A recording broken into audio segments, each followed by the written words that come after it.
All right, everyone, we're live. It's here, the podcast, Triggering Truth. I'm excited. I told you guys it was coming. This is episode 1. As you see, episode 1 is just me, right? It's the introduction today because so many of you, I know, have so many questions. I know you do. I know you do. I've said it before. I can feel the energy, all right? Like the sage, I can feel the energy. Um, I can feel the energy of uncertainty, right? I can feel the energy of uncertainty. Those who know me, who really know me, know me. Some of you think you know me, all right? Some of you might have known me, all right? I think there's a good rap song that says, Drake says, what? To have, no, you know what he said. I don't even remember what he said. To have known me is to say that there's a new me, something like that, right? Uh, I wouldn't even say I would say it's a new me. It's a new and improved me, but it's a improved me, right? So if you've known me, then you know I've been on this mission, on this journey, um, on this path because of this path of intellectual higher self and on this path of knowledge and truth. And that's why I changed my Instagram name to Truth Be Chosen. And that's how that's how we'll start today. Why I changed my name, right? It's time for a name change. It's time to grow up. It's time to um, develop as a human being, and it's time to like show that growth, right? It's time to step in my truth. I can't just talk about it. I got to be about it. So that was very important for me, the name change, right? Some of y'all still try to call me that. I try to correct y'all. It's either my name or truth. It's nothing in between.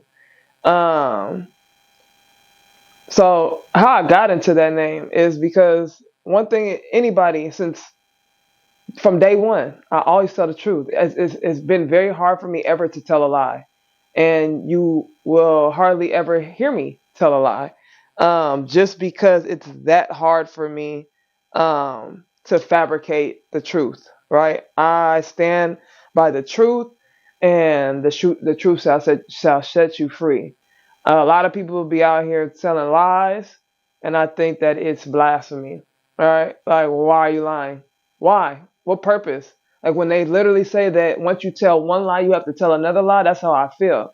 I don't want to have to remember what I told you 2, 3 years ago. I want to just tell you the truth because truth don't hurt me. Right? People try to cover up um, the truth with lies because they don't want to hurt people or they don't want to be caught. Right? To me, a lot of people are not trying to be found out. They're not trying to be exposed, so they lie. That's not me. I'm not gonna sit here and lie to you about anything.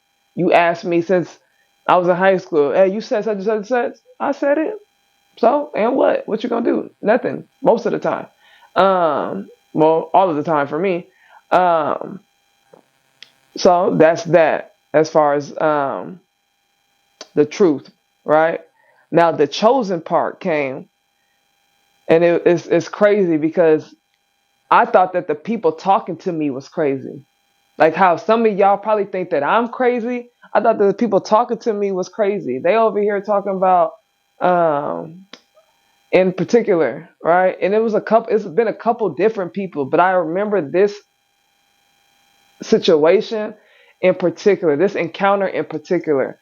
I went to my spot that I go get my sound baths from, right? So some of y'all, if y'all follow me, y'all see me, I'll be at my sound baths, releasing energy, downloading, right? When I go to sound baths, I get downloads. That's why I really got on this mission too. That really helped me. So I walked into this store. You see, I got my crystals laid out. I actually want to pull this one over here because this is my favorite one right now. I just got this yesterday. It's a beautiful piece, and it's um, a pink amethyst.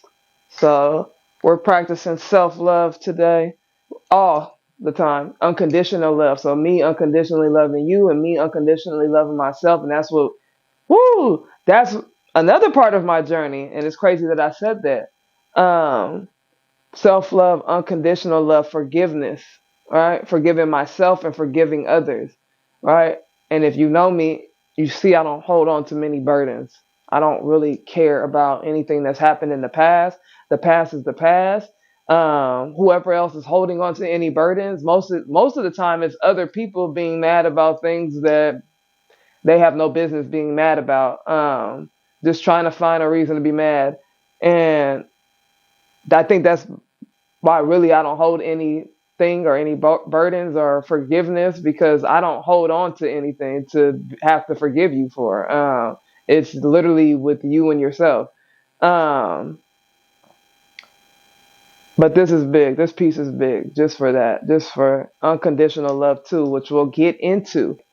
Um, as far as before the chosen, right? Before I can be chosen, I had to choose myself. So that's what really happened with me, is that I went through, I mean, a couple different situations. You feel me? Like relationship, I guess that's what you want to call it, a relationship, right? Um, where it's like I've never been one of those people who were like chasing after a relationship. What I see with a lot of people is that they're chasing after a relationship and they don't have a relationship with themselves. And I think that's very important to have a relationship with yourself, because you have to know yourself, right? You have to know your triggers, right? Triggering truths. That's the name of this podcast. Um, you have to know your triggers. You have to know thyself. So in order to be in a successful relationship, you have to be able to know thyself. And I found in relationships, people are often trying to either conform to what other people want them to be, or they're trying to change people into what they want them to be. I'm never that. I'm always going to be myself. I don't know what to tell you. That's just going to be me. That's all I can be, is myself, because I'm true to myself. And you should be true to yourself. And then we'll find a companion that works for us. Do I believe in compromise? Absolutely. I think that we should be able to meet in the middle in some places, right? And that'll be a podcast for another day. Um, but today, that's how I got started. Unconditional love, loving thyself, and isolation, separation. So COVID, COVID was huge. COVID was super huge for me, and I think for a lot of people, because it gave us a chance to sit with ourselves, right? So once you sit with yourself, you're able to realize, okay, I don't really need anybody else. And that's how I felt in my circumstances. Like, I used to be one of those people, I'm out all the time. And I have to be out and at the, not even the life of the party, but just out mingling, congregating with people, right? COVID sat me down. Not only did I get COVID, like most people, and that wasn't, it wasn't, to me, it wasn't as major as it was. It didn't impact me like it impacted other people. But just the fact that I had to be isolated, and I was isolated, couldn't go to work, couldn't go anywhere. And most of us were, even like as far as training, everybody was so on edge, they didn't want to train. So I would like do virtual trainings, and some people did want to train, some people didn't want to train. But just that sitting with myself, and then Clubhouse. So some people may or may not know about Clubhouse, but I was one of the people who got on Clubhouse, and I was in those rooms that were intellectual. Most of the, like 90% of the rooms that I was in was of intellect, right? I love people. Anybody that knows me knows that I love people. That's why I'm always trying to be around people. That's why in high school I talked to everybody, from the Pokemon table to the dude in the corner with the trench coat. Hey, how you doing, sir? To the basketball team, to the football team, to whoever, the loner, whoever. I'm talking to everybody. And I was just that kid. And junior, senior, freshman, didn't matter. That was me. And I think that was my gift. And I've always realized that was my gift, was connecting with people of all races, um, all walks of life. Okay.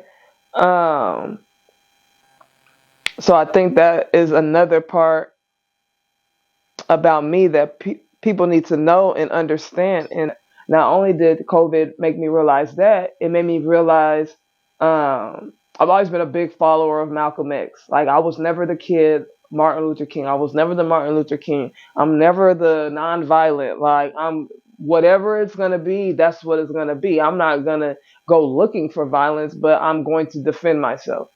And so I never resonated with Martin Luther King, right? And that's actually on my list of things to talk about. So I'm gonna just keep it organic. I'm not gonna try to go through a list. I'm gonna keep it organic. Whatever comes out, and that's just what's gonna be for today, right? This is the introduction. Um, so Martin Luther King, I was never we were in class, and I just thought it was funny that they always wanted to like talk to us about Martin Luther King, but very little bit about Malcolm X.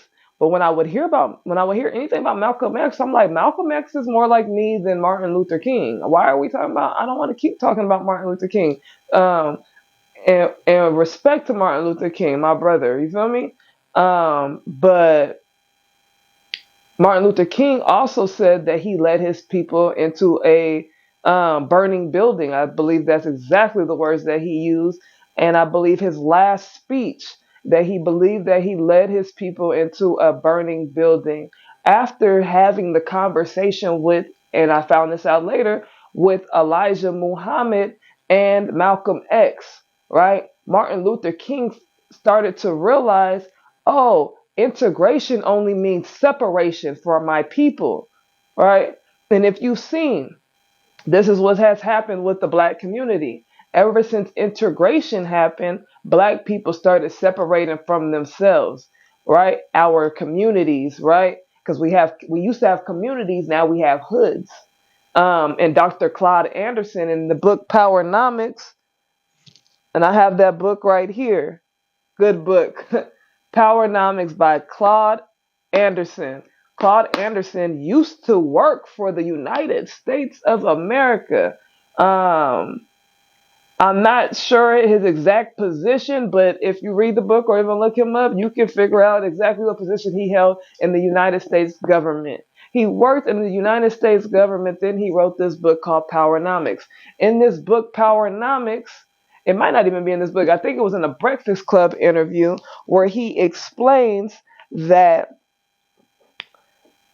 integration hurt the black community. And there was one story that sat with me that he said. He said that when integration happened, it was a situation where a black person went to patron a white convenience store, a Caucasian convenience store, and bought ice, right, from the convenience store. And then when approached by another black person, why did you just go buy ice from that store? The black person said, because their ice is crunchier. Did you not look the story up? And that's how we act today. That's how my people act today. Every time you talk about a black business, I'm not shopping at no black business. Black people, that's all. That's the tone that you guys have when it comes to our people. And it's like we are 400 years. You feel me? Slavery. And then integration, and then segregation, and then integration, right? So when integration happened, there's a lot of black businesses, right? Then the Chinese came and bought out the black businesses for probably super cheap. Like let's I don't know the price, but let's just know that it was super cheap, thousands of dollars, right? Maybe hundreds of thousands of dollars. Those Chinese businesses today probably are worth millions of dollars. So imagine if the black person kept the black business, how much money they would be worth today. And we know how much it costs to rent, lease, etc. So now we're starting over again, right?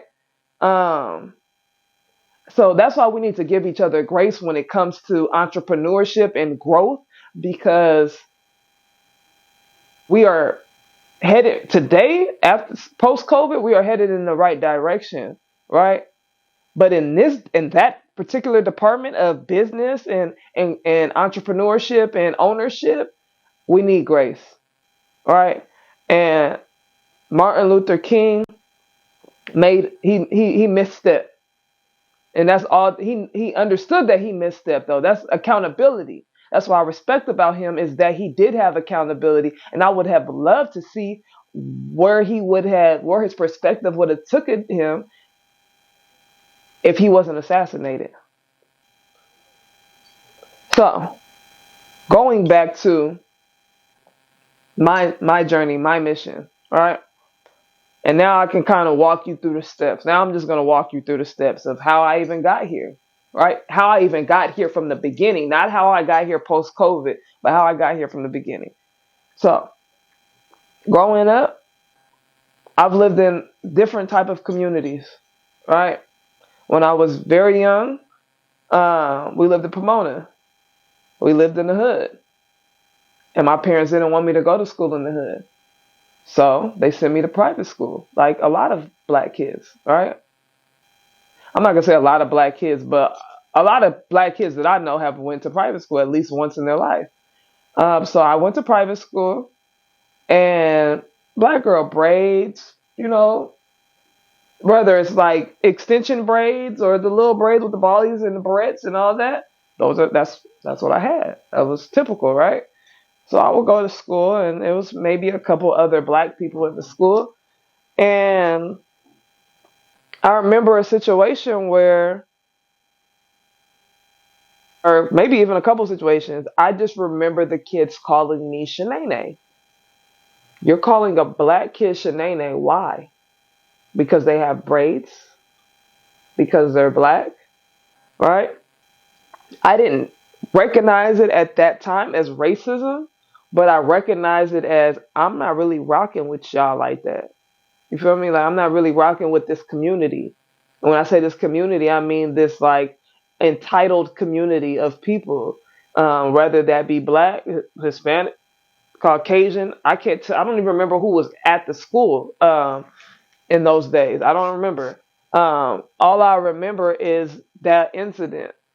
And I was a pretty athletic kid, so moving forward, I went to another private school. When we moved again, went to another private school.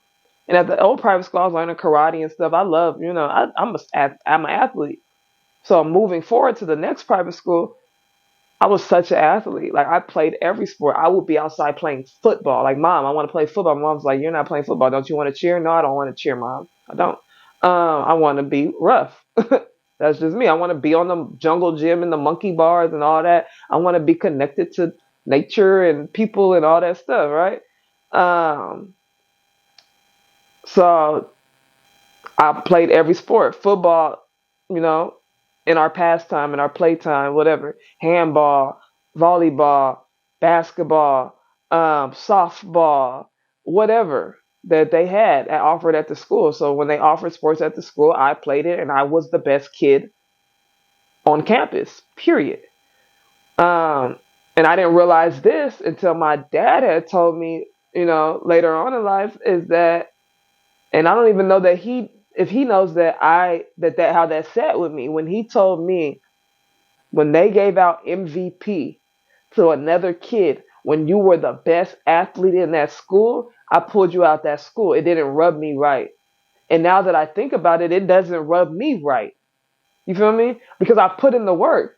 And as a coach, and I'm a coach now, so it makes me understand that that's why I coach the way I do. You have to pour into these kids. You have to pour into these kids. You have to pour into these kids, because it does something to their confidence. It does something to their how they feel about themselves, right?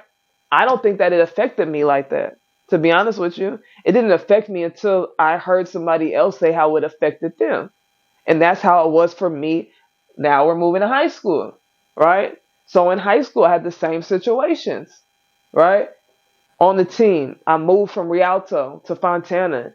When I moved from Rialto to Fontana, when I lived in Rialto, I was one of those kids like, and I was cool with everybody. I was cool with the Mexicans. I was cool with whoever. It was literally mostly Hispanics or Latinos and black people. I was cool with the Latinos. I was so cool with the Latinos, they were teaching me Spanish, right? I was so cool with the Latinos, they wanted me to join their party gangs, right? But I'm not a follower. I'm a leader. I'm starting my own clique. I'm not about to follow you. But we cool, so we could be cool. So I was doing that. And then in Rialto, I mean, I had my first fight in the situation. That's why, like, loyalty is big to me. That's why anybody that knows me knows that I've been loyal to everybody. It's been situations that I could speak on with a various amount of people that I don't speak on because of my loyalty. Just because I don't rock with you doesn't mean that my loyalty changes. Even when your loyalty changes, right? The only time I'm gonna speak, and it's been times where I haven't even done that, is when I want to defend myself, and I don't always feel a need to defend myself because it is what it is. People that know me know me. If you don't know me and you're following what somebody else said, then you're ridiculous. Because if you listen to the people that you're listening to, then you know that they are the liars and they are the thieves and they are the whatevers. So um, when I was in middle school in Rialto, the first fight I got into was a girl by the name of Allison. I don't remember her last name, but she lived like two houses down from me. And I remember her coming up to me at lunchtime, like at the end of lunch, the lunch period, going into like what, fourth or fifth period. And she came up to me and she was like, and her sister's like, me and her sister are like this. She comes up to me and says, I heard you was pulling down my sister's poster because her sister was running for ASB. I said, you sound ridiculous and don't walk up on me like that in school. Like, don't walk up on me like that, period. But don't walk up on me like that with a whole bunch of people, right? So now everybody's starting to, like, I'm on the stairs. This is Frisbee Middle School. I'm on the stairs. Now it's a whole crowd behind me. I have my cousin goes to the school. Like, I'm cool with everybody. I've always been cool with everybody. So she's coming up to me like about pulling her sister's posters down, and such and such seen it. The teacher, she said the teacher seen it. There's no possible way. There's no possible way. So she's like, I want to. So then somebody comes. I just walk off. Right. I'm not about to be. I never even been in a fight. I've never even been in a fight at this point. I'm not about to play these games with you. So I'll go to class. Get in the class. Somebody comes up like, yo, she wants to fight you on Friday or whatever, after school or whatever. So that day comes. I run home. And then when I got there, she didn't want to fight no more. That's usually what happens. People be talking. They don't want to fight. But at this point, you have brought a crowd. Now the whole crowd, the whole school's here. Something has to happen. For me, that's how I feel, at least. So we ended up fighting. The moral of the story is that the loyalty for me, right? And the journey for me, right?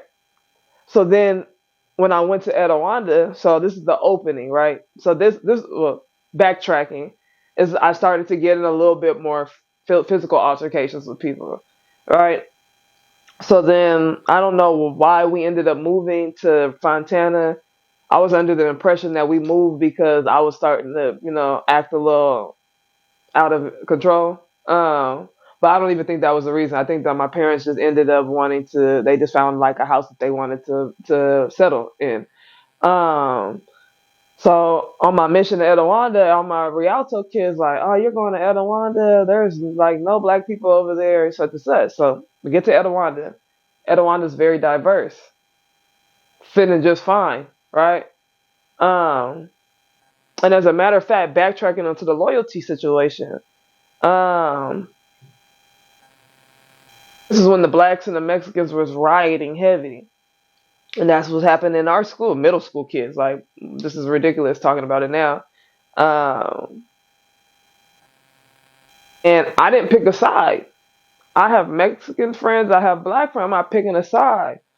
Uh, so then the black people turned on me. And, now at the age that I'm at, I don't know if I would change anything about that situation, just because today I feel like I would be a mediator because these people have been loyal to me. Matter of fact, when I was fighting, these people were the most loyal to me. They were my family, and they literally are our distant cousins. Now that I'm older, they're our distant cousins. Why are we fighting with each other? This is who set this up for us to fight? Because we're not just fighting. We're fighting because we live in these communities and what they've done to these communities. But we'll come back to that. So anyways, I go to Etowanda, I play basketball. The coach's daughter's on the team. There's like 3, 4 coaches' daughters on the team. I'm one of the best kids on the team. And the coaches are not letting me do me. Parents are literally talking to me as a kid. I'm not gonna put these parents' names out there, but I remember these parents saying, "You need to play more. We lose games because he puts his daughters back in the games when you should be playing. Because you're giving defense and offensively you can take multiple positions." So again, we're going back to middle or elementary school where I got tricked out of the MVP, and then now we're in high school and I'm getting tricked out of playing time. Right? I ended up getting MVP of the school, but that doesn't suffice for me. Like that's not my goal. MVP is not only my goal. MVP of a school is not only my goal. I want to be the best player on the court. I want to be given the opportunity to play. Right? So go to JUCO. We're not even gonna talk about JUCO. I have like nothing. I have really nothing to say about JUCO. It was a great experience. I learned a lot. I learned a lot about myself. I did have some doubts about the game, just because it was just new for me. It was just new, and that's gonna be on my basketball segment. I'm gonna get into that. So now we go to Utah. Now I'm in Utah. I play basketball in Utah. I'm at Dixie University. I think that's the name that they called it. It might be a new. I think they changed the name to something else now. But the name when I went, it was Dixie State University. Let me take a sip of my good tea.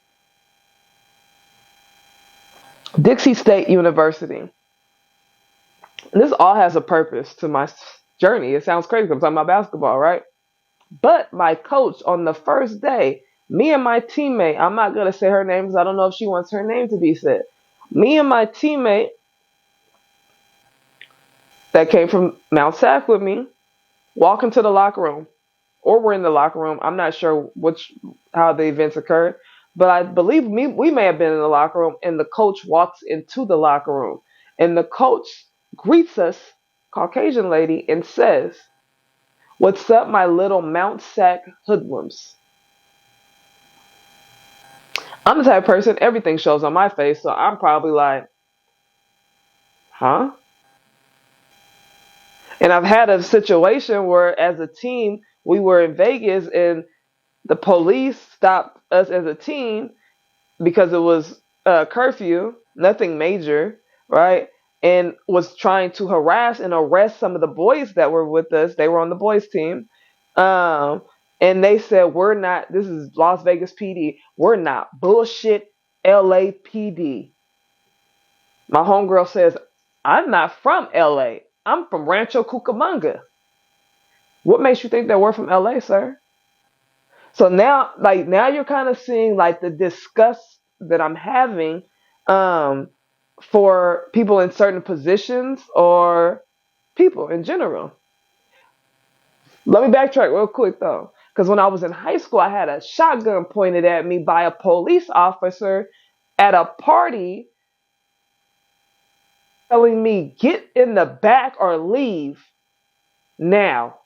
Why are you pointing a shotgun at a high school kid who has done nothing and you know that they've done nothing? Because if you thought that they did something, then you would be questioning them about what they did. Disgust, right? So I'm back at Utah, and the coach is my Mount Sac hoodlums, right? I'm already in Utah. There's no black people. The first day in Walmart in Utah. People of Utah, not even nobody, civilians of Utah, walking up and down the aisles with me and my teammates. Why are you following us through Walmart, bro?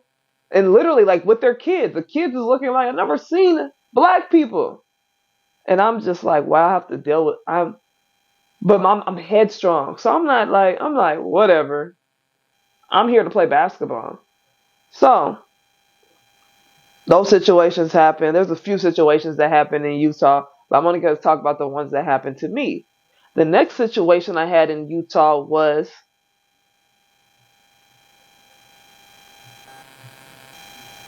we're taking a break from class. Everybody's in class, goes back to the classroom. I'm like one of the last people, getting back. I think we might have been doing an exercise for the class. Um, I'm walking back to the classroom. Somebody that's like a contractor worker comes up to me and says, "Oh, you've been getting a little too much sun." I'm very back then I didn't know the word melanated, but I am richly melanated. And when I say richly melanated, they're literally trying melanin. Look up how much melanin is worth. Melanin is the highest anything. Melanin is worth more than gold. They are literally harvesting our people for their melanin and your organs and you guys think that these are lies.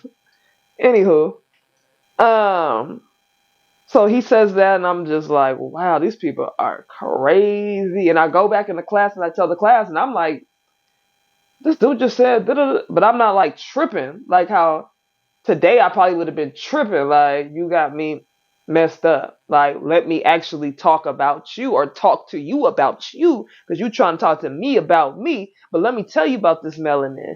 All right. So I'm in the class and everybody's pissed. The teacher's pissed, everybody. So when I seen that other people were pissed and they were reacting even more harshly than I was, I said, this is why nobody could ever call me a racist because I don't feel it.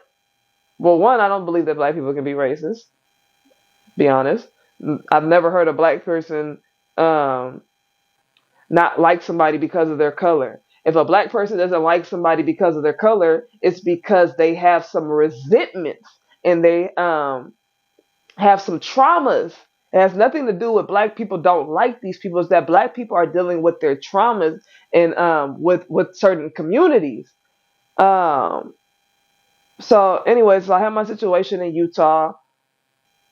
The coach was weird. She was very prejudiced. She let a lot of things happen that were very prejudiced. And I will talk about that on the basketball podcast. And I will get in much more detail about that.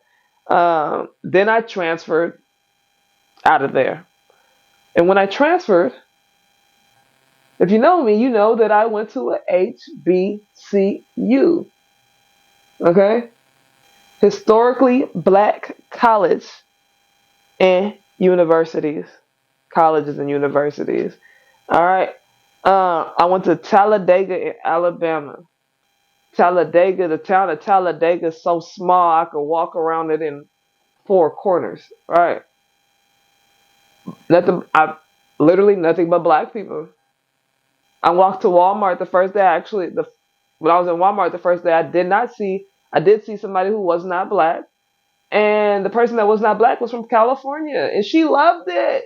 And I told her I came from Utah. She was like, how's the difference? I said, yo, I love this. Like, I love being around my people. I don't care how hood you are. Like, I talk my stuff on Instagram, but I never want y'all to think that I don't love black people of all walks of life. I love my people from the hood to the hills. Period. I just wish that my people all around, because my people in the hills and my people in the hood, there's no difference.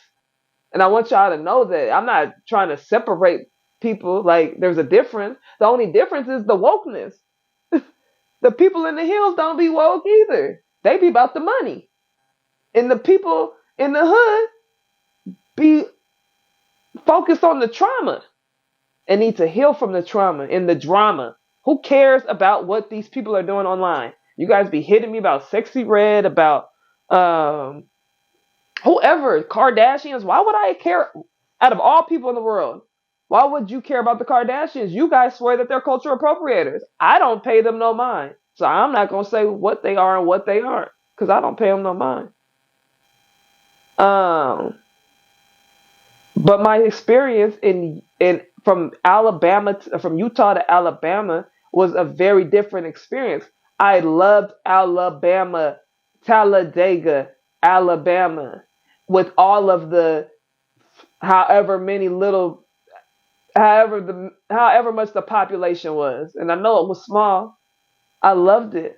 And we have people from Louisiana, Mississippi, Florida, California, wherever. We have Oklahoma, the Nolans. I already said New Orleans, the Nolans. You feel me? I love my people. I love to this day. The reason why I'm talking to you now is because I love y'all. And I need y'all to understand where I'm coming from. You feel me? Because at the end of the day, if you understand what's going on in this world, then you'll understand that there's something going on in this world. And there's been something going on in this world. And the problem that I've been having is a lot of people subscribe to religion. And I was one of those people who always believed in a higher power. I always believed in God. Like I would tell, and I would have my friends even, because I remember I had a teammate who did not believe in God and was, for whatever reasons or whatever. And I told her one day, I said, what happens if there is a God? Say there's not a God. Say there is a God. This is how I explained to her. If there is a God, you die, you go to hell. There's nothing you could do about it. When I told her that, her perspective changed. Who wants to go to hell? If some of you guys think that we're in hell, if you think that you're in hell and you're not, imagine if you went to hell, what type of place that is. I'm going to go ahead and light that. On that note, take a sip of this good herbal tea. On that note, I want y'all to think about that. I want y'all to sit with that real quick.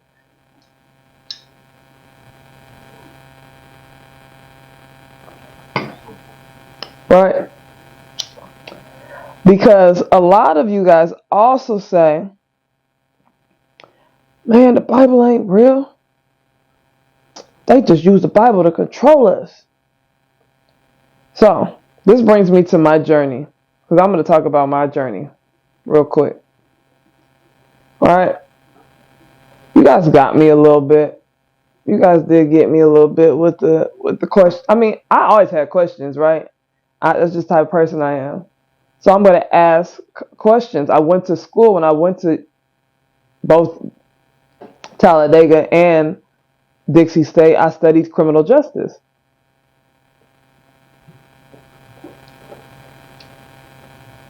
There was a class in Talladega in the criminal justice field, and we talked about profiling. Blatant. Nobody's trying to hide it. They literally talked about profiling. You know what the top cars that they were profiling in law enforcement at the time? I'm sure most of you guys know because it was a common car of a drug dealer. They were or not even a drug dealer. Let's take that back. It was not just a common car of a drug dealer. It was the common car of a black male. And that car was one, an Impala. How many of you had an Impala? Two, a Monte Carlo. Those were the two top cars to be profiled and pulled over and searched. I cannot make this up. So, when you guys talk about this book here, the Bible, the Holy Bible, and this control, I've not read the Bible cover to cover, but I have read this book cover to cover. This is the Holy Quran. I've read this book cover to cover. That is the Torah.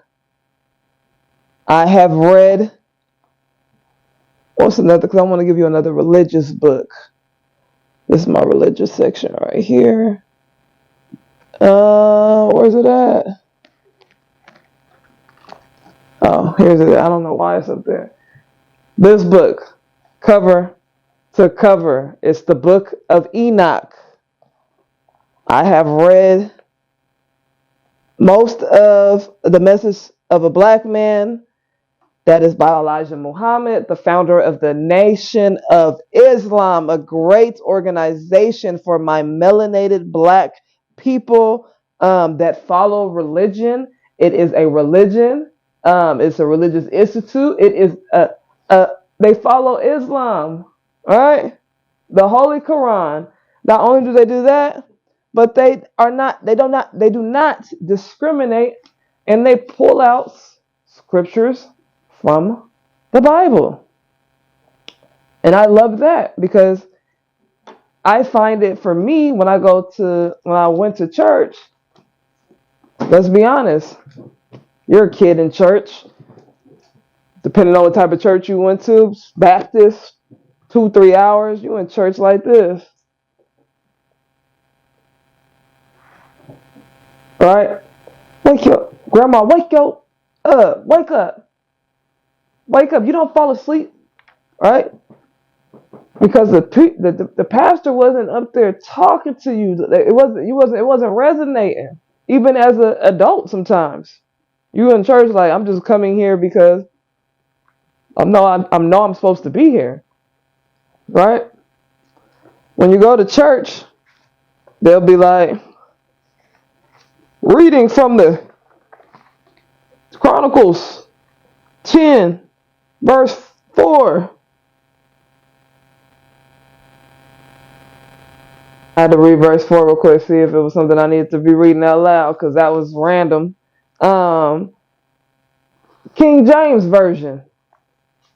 Alright? One of the first things that happened when I went to the Nation of Islam meetings, one of the first things they said was, King James, go look up who King James was. Alright? Black people. So now we go to black people are being controlled by the book. Then you look up who King James was. And you look up what he did. And him and his, when I looked it up, it was him and let's just say a congregation of people who translated the King James Version. And then when they translated it, some of the translations was messed up, so there was already like 500 copies that were already messed up. Right? You altered. And what I learned is only like one of them knew Hebrew. Now you're telling me that you came and you altered the Bible that you couldn't read, but what you did was you said,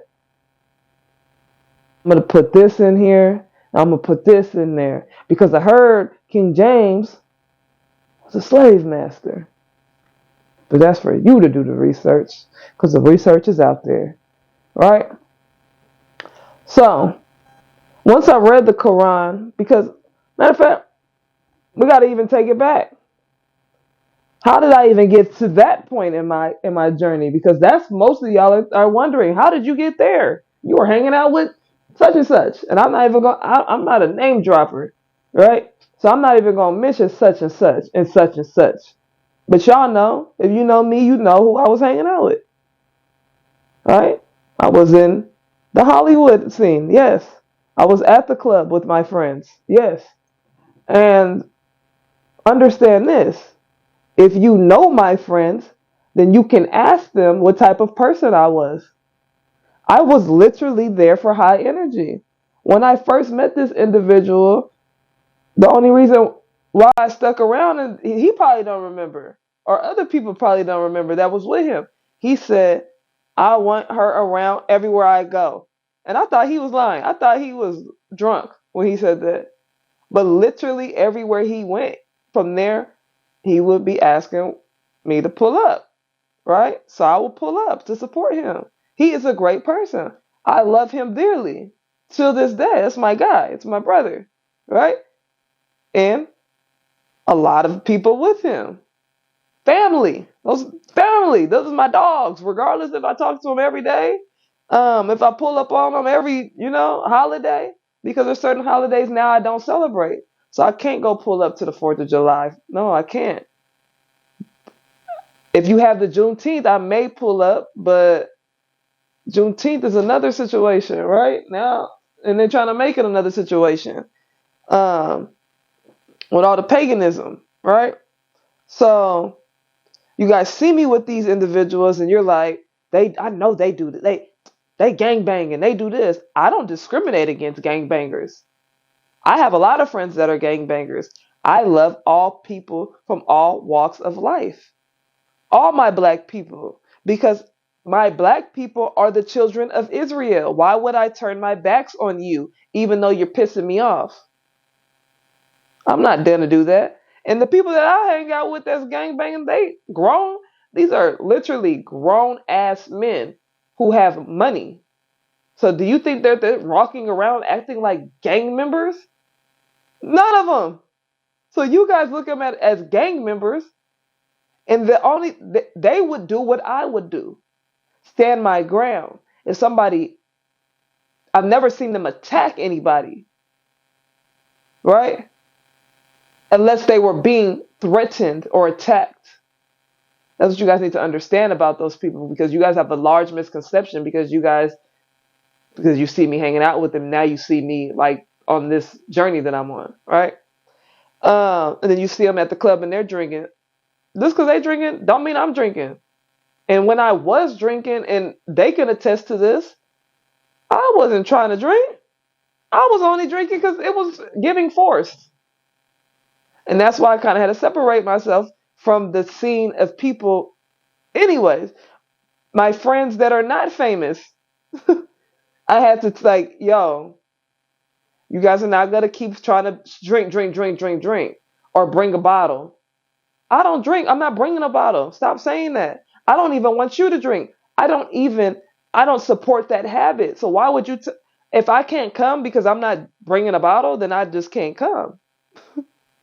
Because I'm not bringing a bottle. But my energy is so high as a person, and my intellect, and I could talk about anything, about whatever you want to talk about, and my energy is high. So you're going to want me around because of that anyways, because I'm a loving person. So the person that you see on Instagram when I'm going hard on y'all is out of love. Malcolm X going hard on y'all is out of love. I just sent my friend a text today because she was talking to me about my tone and my approach and how people may perceive it. And I'll put it on the screen. That's what I'll do. I'll put the text on the screen. About my tone. God was talking to y'all, calling y'all deaf, dumb, and blind. But you want me to watch my tone when I talk to you. Make it make sense. Because how I see it, because we're moving on from the journey, right? God is talking through me to you, is how I see it, right? And going back into the scene of my good people, right? Let's hit a, we gotta hit a little. Let's get the energy. Let's keep the energy going. Let's get those vibrations going. We'll talk about those frequencies that you're listening to in a minute. So we'll talk about the frequencies now, because that'll lead me to the club, right? The drinking. You got to go to the club. You got to be drinking. You got to be smoking. You got to be listening to low frequencies. If you got to be listening to Sexy Red, because you know that ain't nothing but low frequency. 808 drums. Listening to music in low frequency. So people will ask me about music, and rap music and trap music or drill has very low frequencies that trigger you and I, especially those who are not intentional and know what's going on. I only listen to that type of music when I'm in the gym. I don't listen to that type of music on a day-to-day. Imagine waking up listening to somebody talking about killing somebody, what that would do to your mind. right? So we're in the club one day, right? One, it's too many people around that I don't resonate with their energy anyways, right? I'm here for my people, my tribe of people who I met and I love dearly. I'm here to support them when I go to the club. But some of the people that's around, I ain't rocking with the energy. So I'm in the club one day. This is probably like a year ago today. We're in October. That happened in October.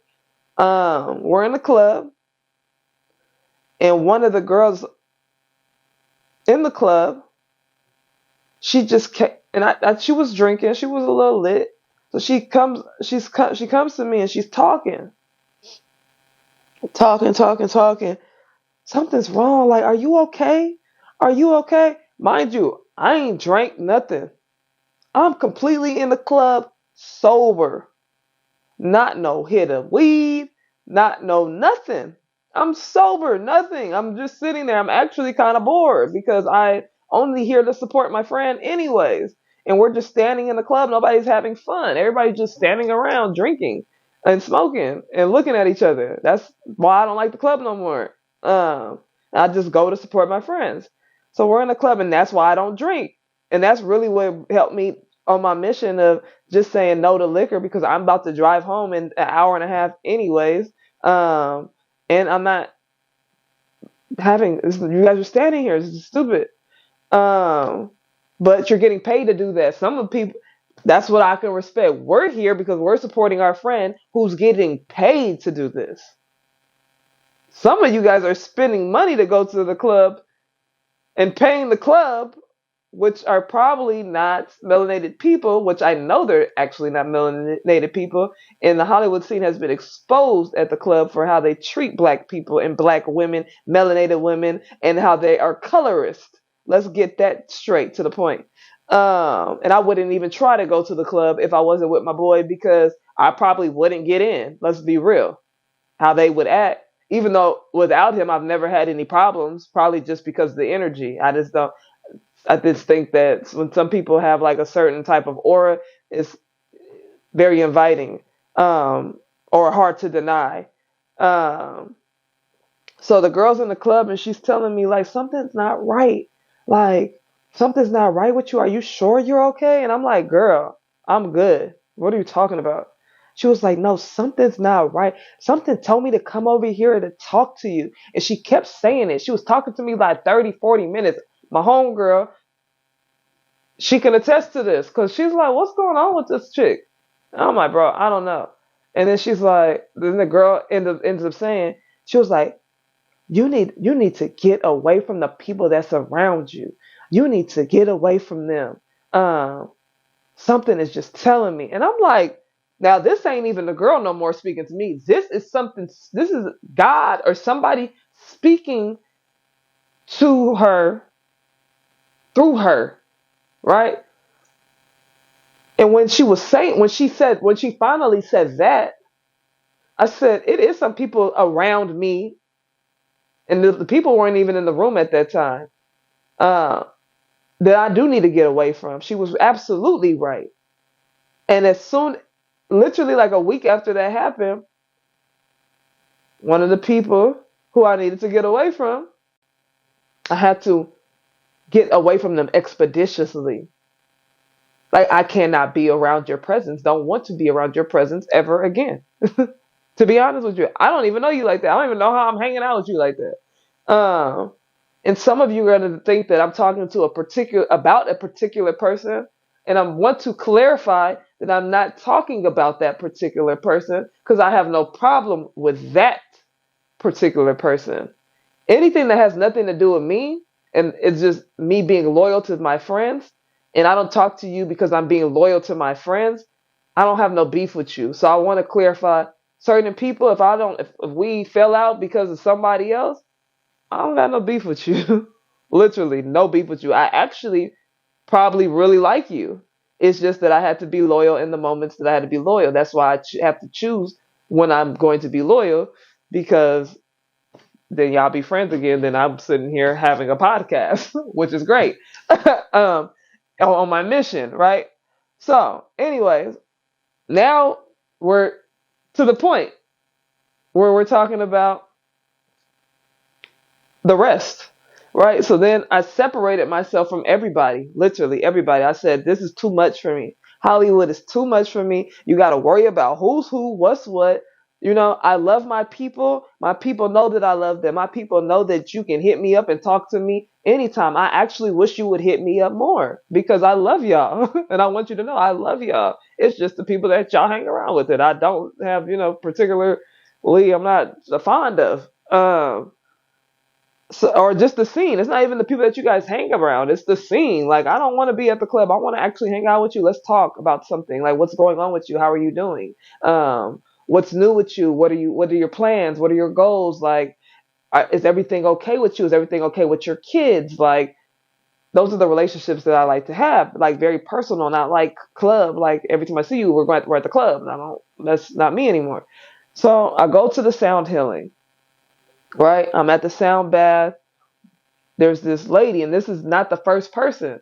But there's this lady after the sound bath, like it's Reiki. So like it's like they come and they just look up Reiki. It's like energetic healing, and they can tell you like what chakras are needing work or what chakras are vibrating or whatever.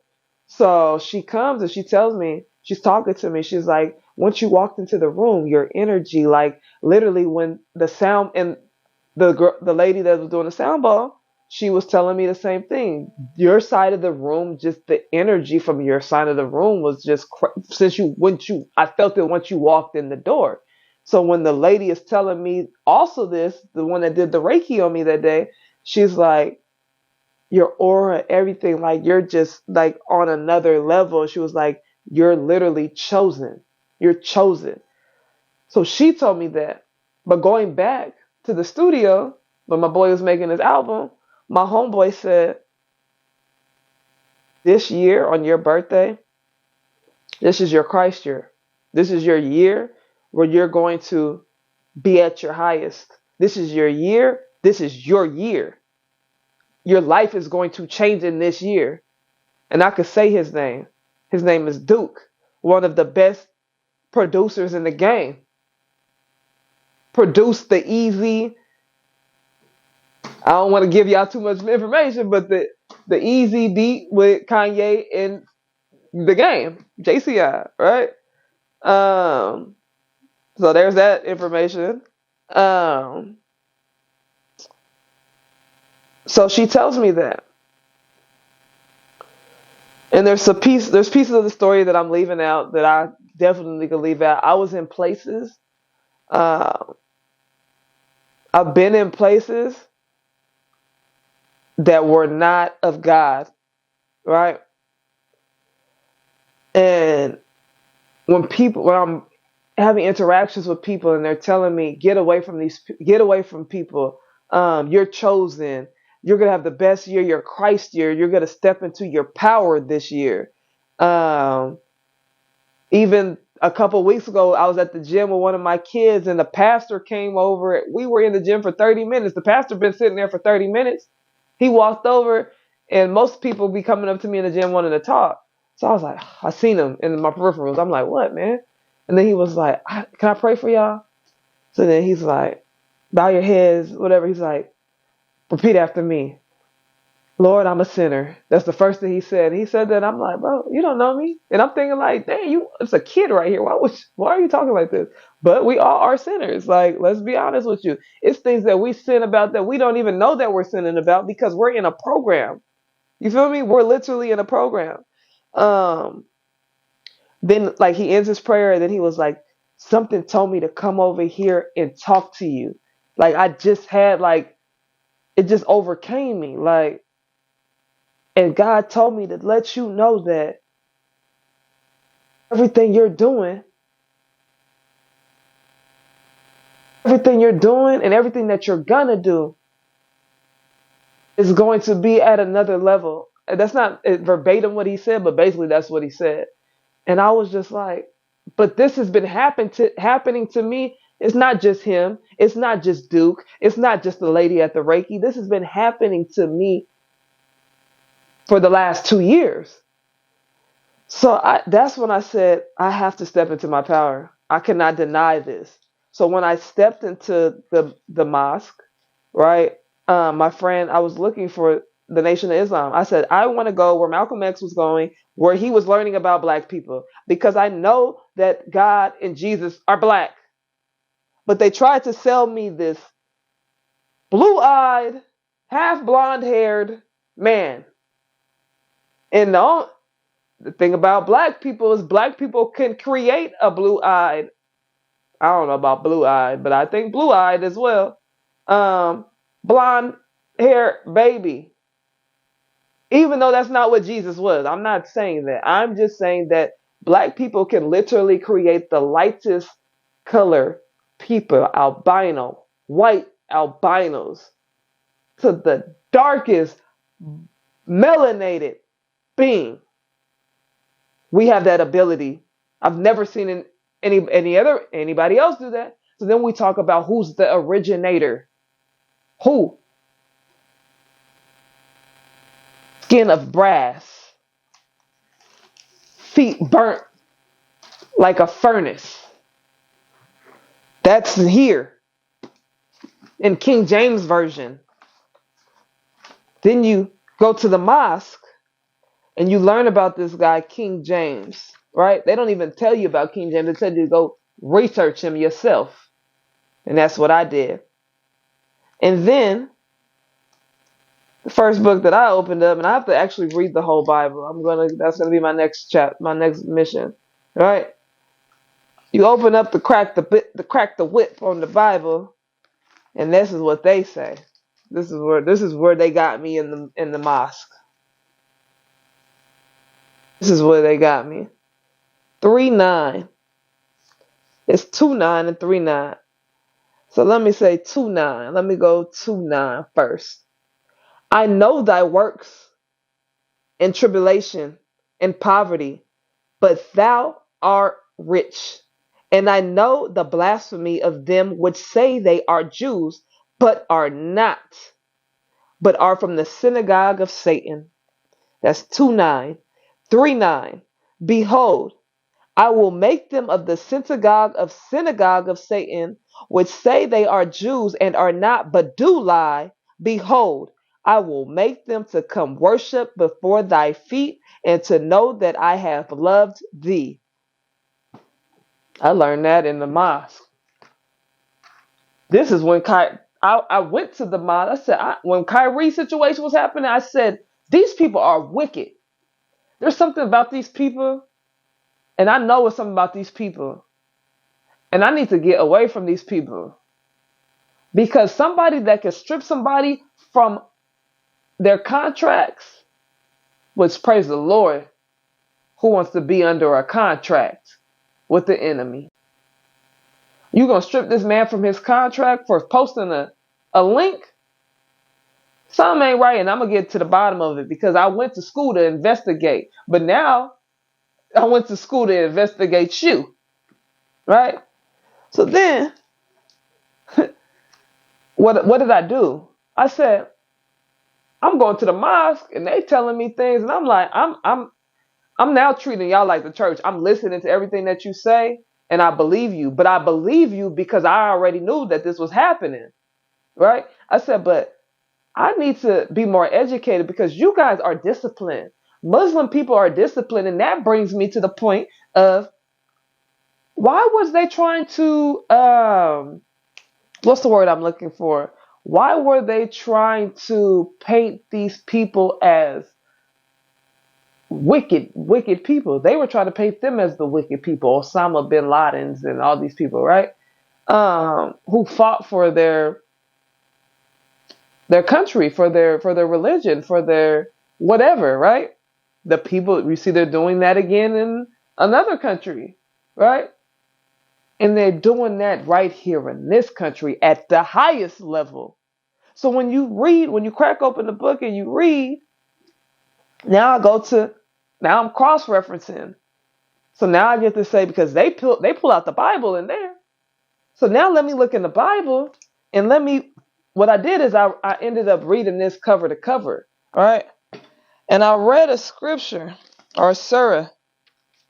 And this surah was very important to me. And I'm going to read it for y'all. Because this is how I feel about Christianity and why it stopped resonating with me. Right. And why I was just out here just existing, doing whatever. Right. Because I didn't find a place. I've been to many churches. Come to this church. And none of them was speaking to me. Right? Because the pastor goes to school. Right? To be the pastor. So the pastor is programmed just like you and I were programmed. Right?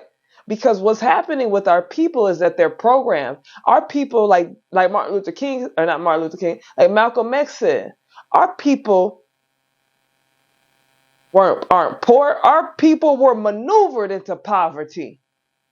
Our people aren't drug addicts. Our people were maneuvered into drugs. Our people aren't gang members. Our people were maneuvered into gangs. The gang culture that you know today. That's going to be another conversation, right? But I looked at these, and we all do. A lot of us do. We look at some of these Christians, and I want y'all to be listening too. We look at y'all and we say, people that are looking to follow, commit, right? Like the Muslims commit, like the ones that they the ones that they assassinated. Let's not say tried to assassinate, the ones that they assassinated, right? The ones that were once friends of America, then became enemies, right? And then they try to paint all these, you're in the airport like, oh no, they're here. Anywho, I did not want to become a part of or follow as an adult a religion and half-heartedly follow. Because once I read these books, these texts, I found it to be truth. I never read it cover to cover, and I hold the ribbon for most recited scriptures as a kid in private school, and I will post that as well, right? But that's not commitment, that's program. That's programming. I want to be committed. So what you guys think, like, what the heck is going on with her? Is that I committed myself to these books, and that's what self-empowered me. That's why this is what molded me to who I am today. This, here. Because I read about myself in here. Right? And this is what bothers me about you guys who say that you guys are Christians and you love God and Jesus and all this stuff, right? But you're not committed because it's convenient. You say that you are followers of God, but you're only a believer. You believe in God, but you don't follow God, because if you followed God, you wouldn't be doing the things that you're doing, right? And we don't have time. Like, my friend wants me to give you guys so much grace, but we don't have time for that. Our time is of the essence. Malcolm X was talking about it, right? Has the world gotten better since Malcolm X? The United States of America got better since Malcolm X, or has it got worse? Go ask your elders, because that's what I did. Ask my mom. I said, maybe I'm tripping. Maybe I should ask somebody. So I asked. She said it's gotten worse. So what do you think? We're in crunch time. We're in the fourth quarter. All right. Those who took their religion for a pastime and a sport, and those whom the life of the world beguiled, this day then shall we forget them as they forgot the meeting of the day of theirs, and as they persisted in denying our signs. And surely we brought them a book which we have expounded with knowledge, a guidance, and a mercy for a people who believe. It's right there. And I believe that. I believe every word of it. Right? Now, 565. And the Jews say, Allah, Allah's hand is tied up. Their own hand shall be tied up, and they shall be cursed for what they say. Nay, both his hands are wide open. He spins as he pleases. So they're saying, what God? Like Pharaoh did. Right? Last one on these people. O ye who believe, take not the Jews and the Christians for friends. They are friends of each other. And whoso among you takes them as friends, indeed, one of them, verily Allah guides not the unjust people. Why did he say that? King James is why he said that. But I found a book in Ethiopia that they say is the original Bible. And I plan on reading that because King James is what God is warning us about. And he wasn't warning us back in the day. This is a prophecy. He's talking to you today. He wasn't talking to them back then. He's literally talking to the children now, which are you, right? We need to stop following people who have led us into bondage. You're literally following these people who are calling themselves a certain people, but you are the Hebrews. You are the children of Israel, known as Jacob, who God, Allah, changed his name to Israel. And then Jacob went and had kids. And God called those kids the 12 descendants, right? We're descendants. The 12 tribes of Israel. And if you read about the 12 tribes of Israel, there's all different type of people, just like it's all different type of black people today. All right? These people have you in bondage. They have you programmed. This is why I am who I am today. It's because I already noticed the programming when I followed Malcolm X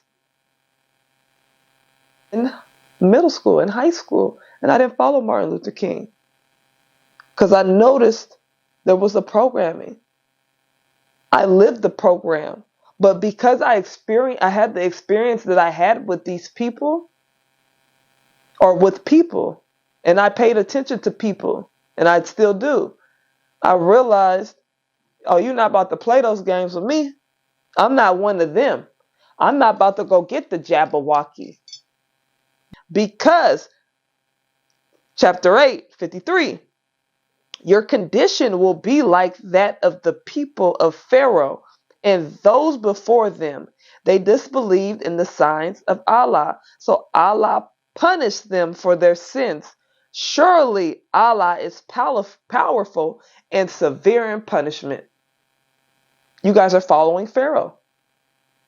This is of the past and of the future. This actually happened in the past and is happening today.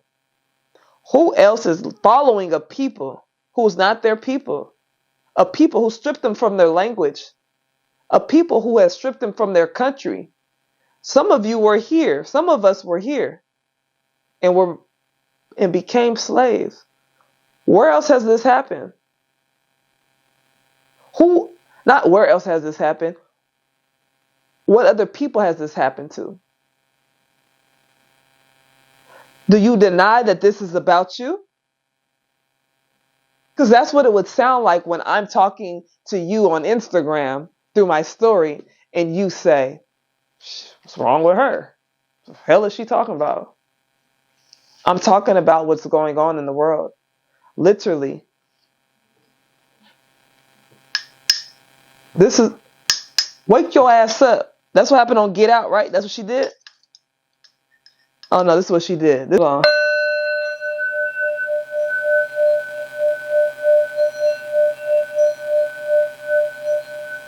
That's what she did to y'all. The difference between me and her is I'm sending you good vibrations. They're sending you wicked ones. They're leading you astray. They're leading you down to a path of drug addiction, alcoholism, fornication, rape, separation, division of your household, the black man versus the black man versus the black woman, the black man versus the black kid, the dad versus the son versus the mom. The daughter don't know. The daughter has no guidance, so now she's a hoe. Ours. You need to stop listening to those people of low frequencies, because it's called a self-hate ritual. Those people rapping about gonorrhea. I had gonorrhea. I let 5, 6, 7 dudes run a train on me.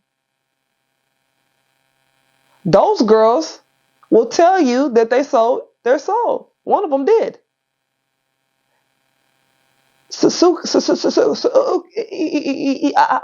The one that was talking to brother Dr. Umar.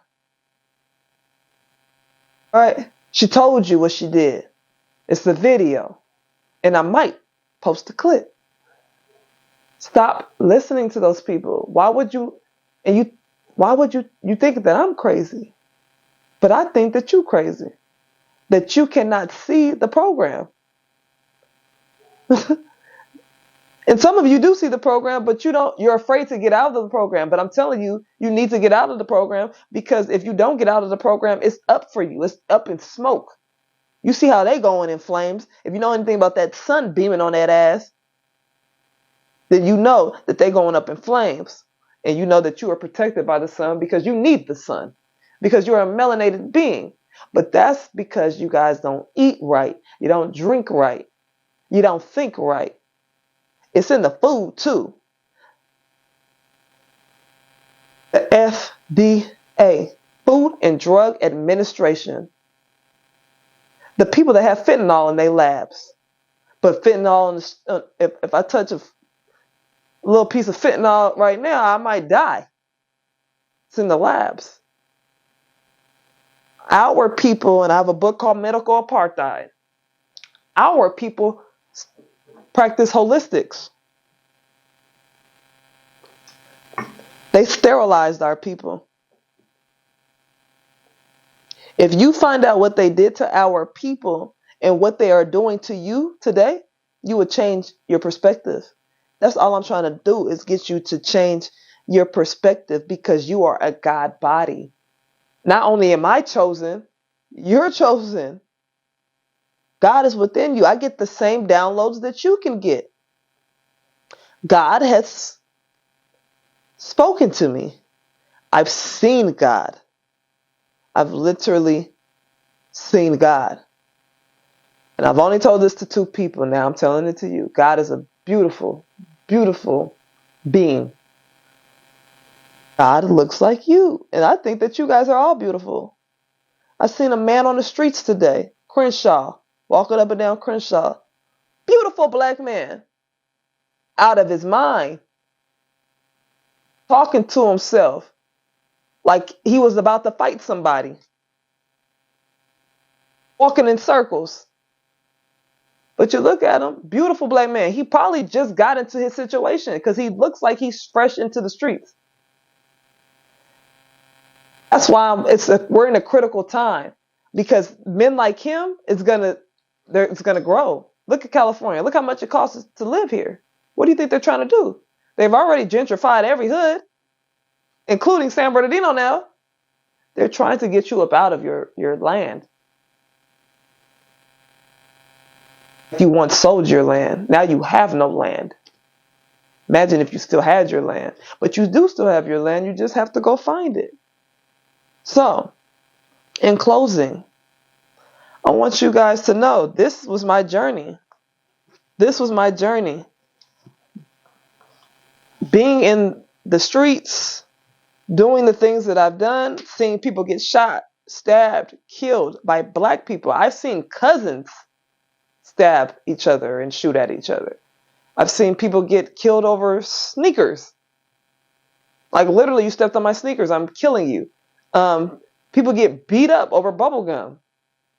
The things that I have seen, my friends killed by the police. Tyler Woods, rest in peace to my friend. I don't care what you said. That does not equate to the boy getting murdered and shot excessively on top of a roof in Long Beach unarmed. My guy, Wendell Lee, gets slain, minding his own business because our people are sick. And that doesn't just mean black people, that means brown people too, because you're my cousin, brown people. You're not my enemy. I don't have no beef with you. My people, you don't have no beef with them. The Brown Berets and the Black Panthers unite again. We clean up ourselves. We clean up our streets. Blood's supposed to be a development in the hood. Crips was supposed to be united in peace and protection. Community was what this was supposed to be about. And we have literally tormented each other. And I want these things to change. And I want better for my community. I want peace and protection for my community as there once was. This is my introduction. Every episode will be different. I look to enlighten my people on this journey. I'm enlightening myself. I'm doing this for you guys. Know that I've changed the way that I eat. I'm a plant-based. I follow Yaqui Awakened. He is literally, if you guys say Dr. Sebi, he's Dr. Sebi 2.0. I've seen what he's done for others. I've seen what the journey has done for myself, even though I have not been sick per se, right? Because the sickness is only the body healing itself anyways. Word to Yaqui, peace, love, light, and blessings. Giving Yaqui his flowers because I try to do it on my live. The brother is on another level. And we all need to be resonating on that level that he is on. Follow him. If you're sick, follow him. All you need to do is detox yourself. It's a process of detoxification. The mental illness that all of the programming,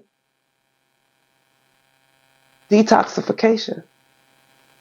That's the way that you do it. And you detox from that filthy internet that you're on. You detox from the food and drug administration. That means the medicines in your cabinet. You get you some herbs. What do you need the medicine for? You drink you some H3O2, which is fruit. You plant and farm your own crops. You stop eating that swine, that filthy, nasty swine. And there's multiple verses on that. Other than that, you meditate. You find peace and love. You find love within yourself. Because how could you love anybody else if you don't truly love yourself? You think that you love yourself, but you don't even have a clue who you are. Because some of you guys will say, I didn't have a clue. What you're seeing right now is me not have had a clue before to who I am and finding exactly who I am. Who I was this whole time. Because in the good book it says, don't you remember who you were? I remember. I'm a goddess. I'm a creator. I am a warrior of the Most High. I am a messenger of the Most High. I don't necessarily follow religion. Not religion. I don't follow organized religion. Because like Kendrick said in his song, I feel like I've surpassed that. I feel like I walk with God. I'm a messenger of God. I follow Islam. I follow the word of God, regardless if the word of God is in here, regardless if the word of God is in here, regardless of the word of God is in here. See, you guys treat religious institutions like gangs. Oh, I'm a such and such. I'm a such and such. You guys are all talking about the same entity. Why are you guys acting like gang members about it? So, in closing, I want to pray that you find peace. I want to pray that you find healing. I want to pray that you break the generational curses and the epigenetic coding and trauma, and that you rewrite your coding not only for your kids, but for the generations under you to come. Because we're here now. This is the revolution. The revelation is about to be the revelation, but it's definitely a prophecy. Change the way that you think. Change the way that you eat. Change the way that you drink. Change your relationship with yourself and change your relationship with the Most High. Because the only way up is through the Most High. That's all that I have for you today. And it was long. Every episode is not going to be long. This is called triggering. Matter of fact, what did I name this? What did I name the podcast? Oh, Triggering Truth.